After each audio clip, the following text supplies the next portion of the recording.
हे सुनो तारू। का है बोली। देखा मौसम बनल बा। हाँ तो का करी। खेत खरियानी के भी कुछ काम होई कि खाली मेकअपे सिंगार में लगल रहो। हाँ तो जाई, आज तक का ले आके देले बानी रहुआ हमरा के। आवा चला धान रोप दिन जा, रोपाई ना तो साल भर खइबू कैसे। हाँ तो जाई रहुआ रोपी, हम ना जाए। चला खेते चला जा।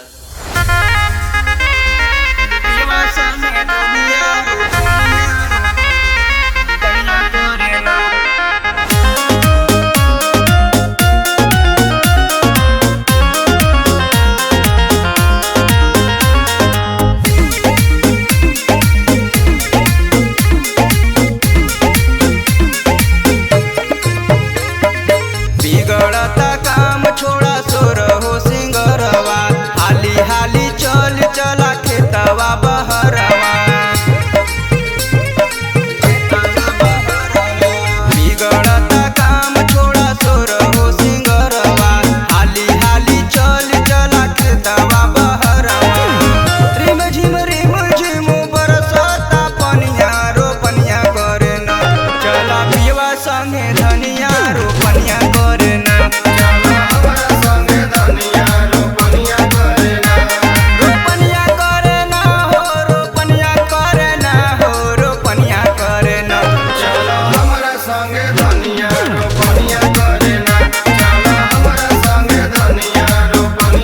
रोपनिया करे ना।